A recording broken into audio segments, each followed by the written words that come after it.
Hello students, welcome you all. मैं दिव्यांशु आप सभी का क्लिक बी के प्लेटफॉर्म पे हार्दिक स्वागत करता हूं। हम पढ़ रहे थे सेट्स को, समुच्चय को, और हम बहुत आगे तक पहुंच चुके हैं। और आज हम इसका लास्ट पार्ट या लास्ट लेक्चर डिस्कस करने वाले हैं या उस पर बात करने वाले हैं। सपोज़ मेरे पास कोई सेट ए है, उसमें मैं बोलता हूँ नंबर ऑफ़ एलिमेंट्स क्या हैं। Number of elements in set A, number of elements in set ए मैं बोलता हूँ एन ए है मेरे पास, ठीक है। एन का मतलब हो गया number of elements in set A, ठीक है। Similarly number of elements in set B क्या हो जाएगा, एन बी। सेम लाइन लिखता हूँ और बोलूँ ए यूनियन बी में क्या हो जाएगा, N of A union B. और मैं बोलता हूँ कि इनमें कुछ एलिमेंट्स कॉमन भी हैं, कुछ एलिमेंट्स समान भी हैं, कुछ अवयव समान हैं। तो number of elements in A intersection B, उसका फॉर्मूला हो जाएगा ये। अब देखिए, जो फॉर्मूला मैं बनाना चाहता हूँ या जो मैं आपको बताना चाहता हूँ वो फॉर्मूला है एन ए यूनियन बी का, कि भाई number of elements in A union B का फॉर्मूला क्या होता है, सूत्र क्या होता है।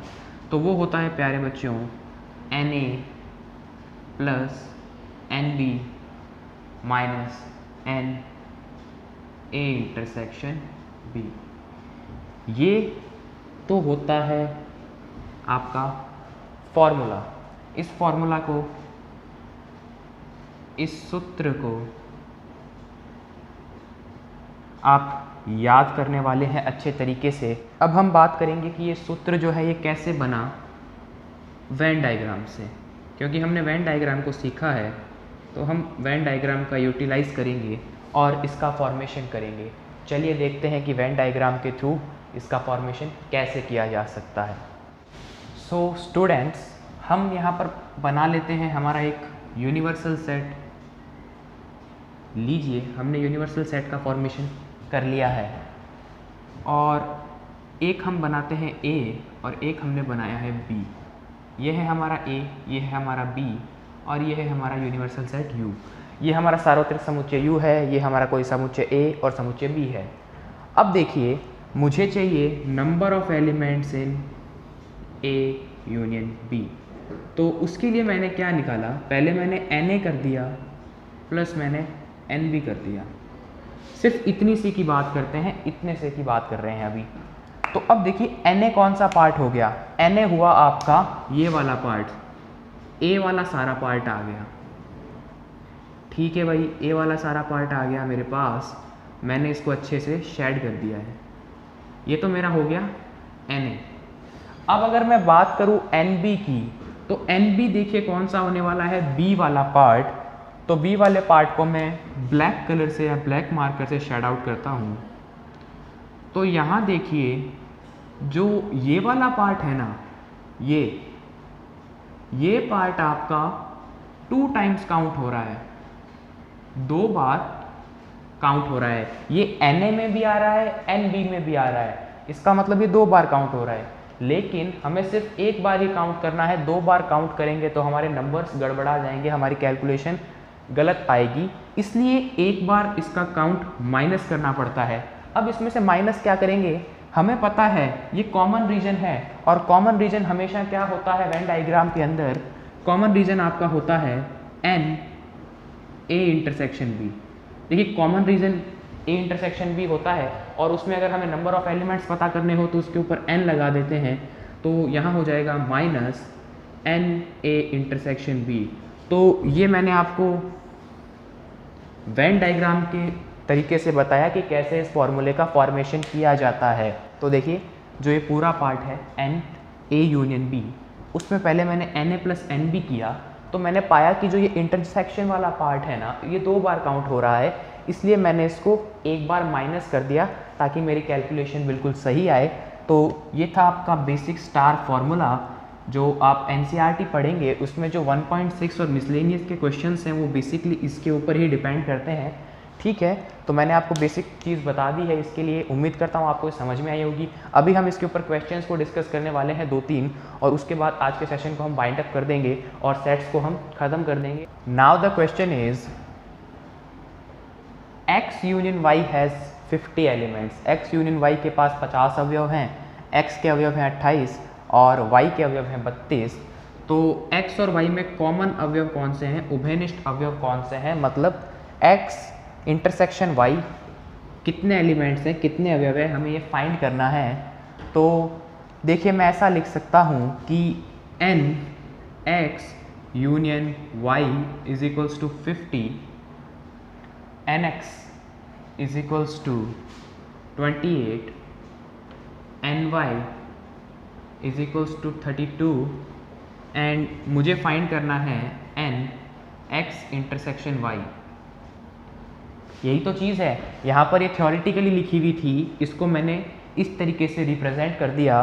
और अभी मैंने एक फॉर्मूला पढ़ा था, वो फॉर्मूला क्या था, वो फॉर्मूला था N X union Y is equals to NX plus NY minus NX intersection Y।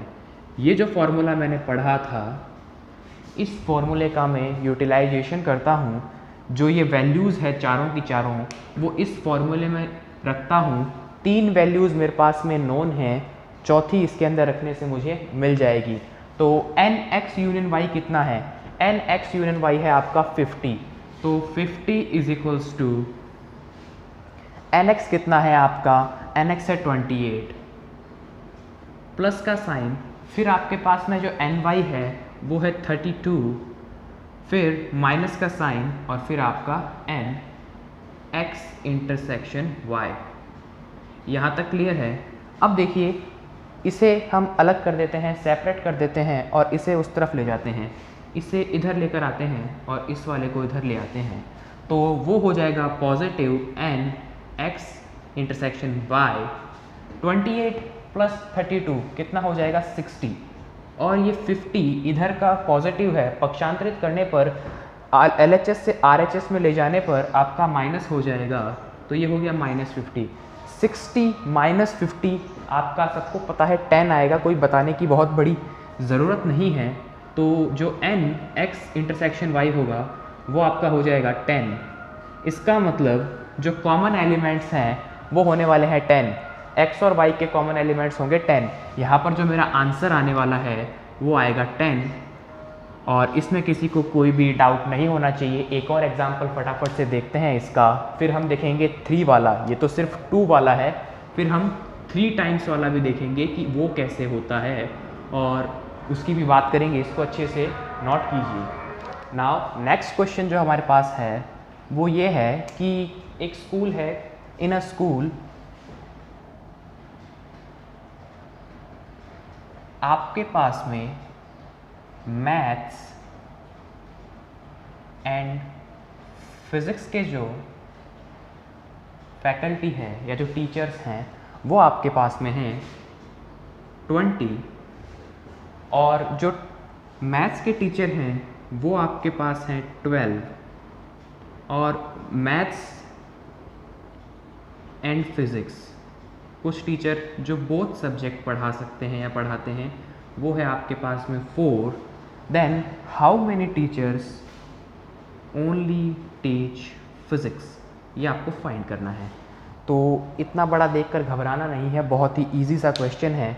देखिए मैथ्स एंड फिज़िक्स दोनों के टीचर्स मिला के 20 है, गणित विषय और भौतिक विज्ञान 20 टीचर्स हैं या 20 फैकल्टी है, दोनों की मिलाकर, तो it means N A union B is equals to 20। चलिए थोड़ा सा A और B नहीं लेकर इसका रिप्रेजेंटेटिव साइन ले लेते हैं, M for mathematics and P for physics. ठीक है, और जो मैथ्स पढ़ाने वाले टीचर हैं वो आपके हैं 12, तो N of M is equals to 12। जो दोनों सब्जेक्ट्स पढ़ा सकते हैं मैथ्स एंड फिज़िक्स बोथ, जो दोनों सब्जेक्ट पढ़ाते हैं ऐसे 4 टीचर्स हैं। दैट मीन्स वो मैथ्स भी पढ़ाएंगे और वो आपको फिज़िक्स भी पढ़ाएंगे। तो M इंटरसेक्शन P यानी कि 4। ठीक है, तो अब मुझे सिर्फ फिज़िक्स वाले फाइंड करने हैं। इट मीन्स मुझे फाइंड करना है N ऑफ P। तो मेरे पास में फॉर्मूला क्या होता है? फॉर्मूला मेरे पास में होता है N of maths union physics is equals to N of maths N P minus N M union P।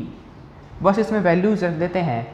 N M union P की वैल्यू है मेरे पास में 20 is equals to N M की वैल्यू है मेरे पास में 12, एन P की वैल्यू है मेरे पास में, फाइंड करनी है तो इसे N ऑफ P ही रहने देते हैं, और बोथ वाली वैल्यू है मेरे पास में 4। लीजिए, यहाँ तक किसी को कोई भी दिक्कत नहीं होगी। तो अब देखिए 12 माइनस 4, तो ये हुआ 8 plus NP is equals to 20।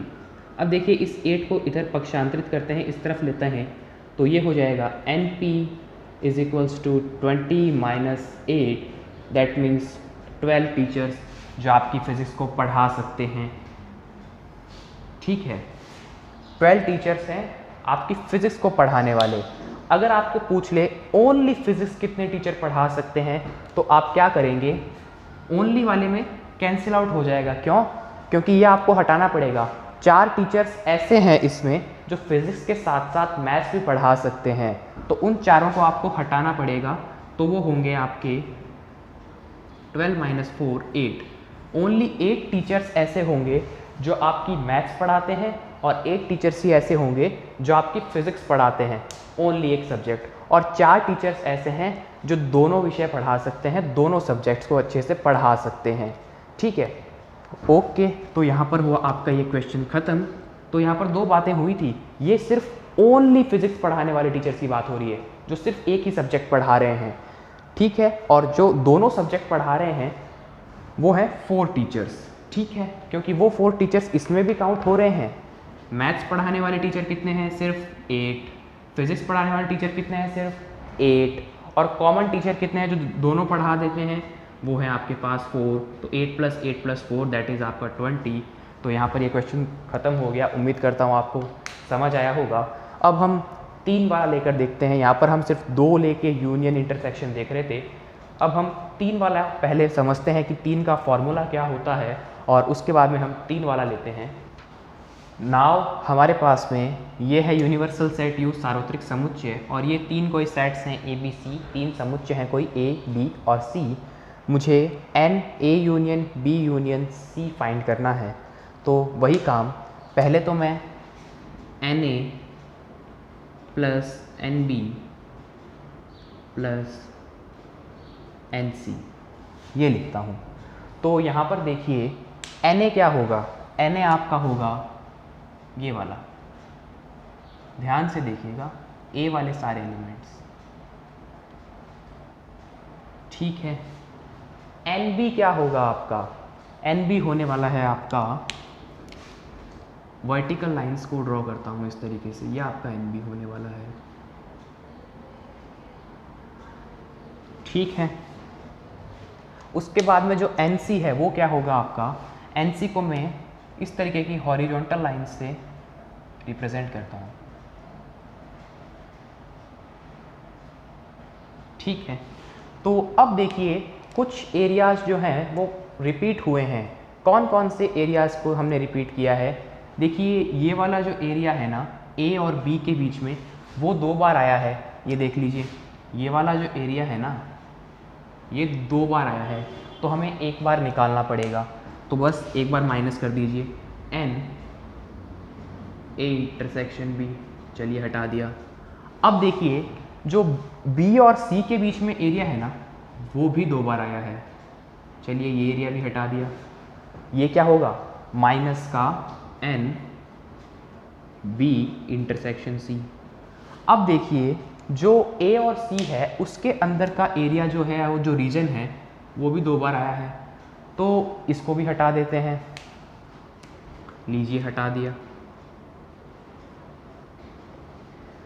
लेकिन अब देखिए जो ये बीच वाला था ना, जो तीनों में कॉमन है, ये वाला एरिया जो तीनों में कॉमन है, इस एरिया को हमने 3 बार हटा दिया। देखिए एक बार इसमें माइनस कर दिया, एक बार इसमें माइनस कर दिया और एक बार इस वाले में माइनस कर दिया। जबकि आया तो क्या था, 2 टाइम्स ही आया था, 2 टाइम्स ही मैंने काउंट किया था। लेकिन जब मैंने इनके कॉमन रीजन को माइनस किया, इनके कॉमन रीजन्स को हटाया, तो मैंने इसको 3 टाइम्स डिस्काउंट कर दिया, या फिर मैंने इसको 3 टाइम्स माइनस कर दिया, इस वाले रीजन को 3 टाइम माइनस कर दिया।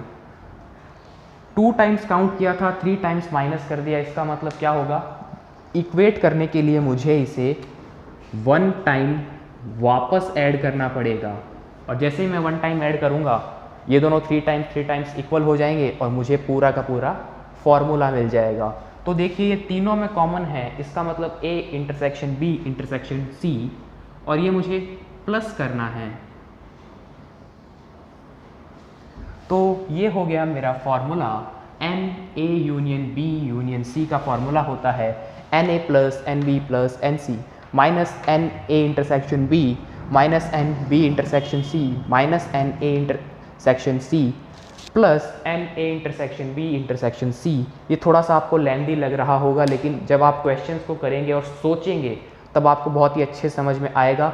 आप इसकी ट्रिक बना लीजिए कि A union B union C तो है ही, तो मुझे एक बार तो क्या करना है, सबको प्लस करना है, NA plus NB plus NC, ठीक है। फिर देखिए A इंटरसेक्शन B करना है एक बार B इंटरसेक्शन C करना है और एक बार A इंटरसेक्शन C करना है। मतलब हर किसी का इंटरसेक्शन करना है और उन सबको माइनस करना है।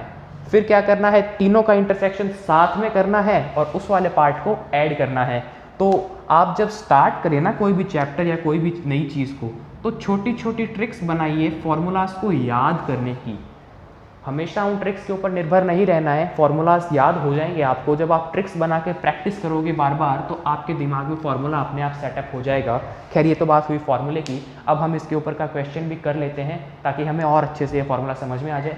2 क्वेश्चंस लेंगे इसके ऊपर भी, फिर इस सेशन को वाइंड अप करेंगे और हमारा जो सेट्स का चैप्टर है उसको हम बाय बाय कह देंगे और अगले सेशन में हम नया चैप्टर लेकर आएंगे, दैट इज़ आपका रिलेशंस।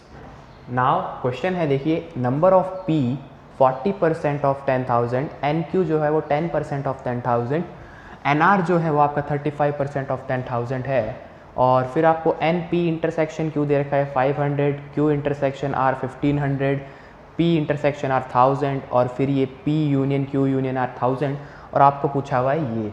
तो आप सभी को इसका फॉर्मूला पता है, और वो फॉर्मूला क्या है, NP union Q union R जो है मेरे पास 1000 is equals to NP 40% of 10,000 that is 4,000,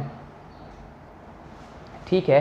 फिर 10% ऑफ 10,000 दैट इज़ आपका 1000, फिर NR 35% of 10,000 that is 3,500 plus, नहीं यहाँ आएगा माइनस ये वाला NP intersection Q that is आपका 500, फिर ये वाला दैट इज़ आपका माइनस का 1500 एंड देन माइनस का 1000, फिर plus NP intersection Q intersection R।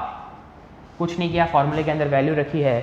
तो थोड़ा सा सॉल्यूशन करते हैं। इधर 10,000 का 10,000 पड़ा है आपका 4 + 1 यानी 5, और 5 और ये हो जाएगा 8500 या 8500, और ये वाला देखिए 5 + 15 2000 और वो 3000 minus 3000 plus NP intersection Q intersection R। अब देखिए ये हो जाएगा 5500 plus NP intersection Q intersection R, और इधर मेरा 10,000 चल रहा है। अब देखिए इसको इधर ट्रांसफ़र करते हैं, पक्षांतरित करते हैं, तो ये हो जाएगा माइनस का, that means NP intersection Q intersection R is equals to 10,000 minus 5500, जो कि आपका हो जाएगा कितना 4500। दैट मीन्स मेरे पास जो आंसर आने वाला है N P intersection Q intersection R का, वो आने वाला है 4500, 4500। देखिए कितना इजी है, कैलकुलेटिव पार्ट है और बहुत ही इजी है। ये जब आपका थ्योरेटिकल क्वेश्चंस आएंगे ना, तब उनमें इम्पॉर्टेंस होगी इसकी। सपोज़ आपको पूछ लिया कोई न्यूज़पेपर का क्वेश्चन लेते हैं, न्यूज़पेपर पी जो है वो 40% लोग पढ़ते हैं 10,000 में से, न्यूज़पेपर क्यू है वो 10% लोग पढ़ते हैं 10,000 में से, और न्यूज़पेपर आर जो है वो आपके 35% लोग पढ़ते हैं 10,000 लोगों में से। पी और क्यू दोनों पढ़ते हैं 500 लोग, क्यू और आर दोनों पढ़ते हैं 1500 लोग, और पी और आर दोनों पढ़ते हैं 1000 लोग, और जो टोटल न्यूज़पेपर्स हैं पढ़ने वाले वो है 1000। ठीक है, तो आप ये बताइए कि कॉमन न्यूज़पेपर कितने लोग पढ़ते हैं। उस कंडीशन में ये चीज़ आएगी और हम इस तरीके से सॉल्व करेंगे तो 4500 लोग ऐसे निकलेंगे जो आपके तीनों न्यूज़पेपर पढ़ते हैं, पी भी, क्यू भी, आर भी। वैसे आज के टाइम में कोई एक भी न्यूज़पेपर ठीक से नहीं पढ़ता है, सबके हाथ में स्मार्टफोन है, वो उसके ऊपर ही करंट अफेयर या कुछ भी देखना होता है वो यूट्यूब के ऊपर, और बहुत सी एजुकेशनल चीज़ें हैं वो देख लेते हैं। तो खैर ये तो बुक का क्वेश्चन है, क्या कर सकते हैं, बुक में तो आइडियल चीज़ें लिखी भी होती है और आइडियलिटी आजकल ख़त्म सी होने लग गई है। खैर उस पर कभी बाद में चर्चा करेंगे, इसको आप अच्छे से नोट कीजिए और हम इस सेशन को वाइंड अप करते हैं। Thanks for watching.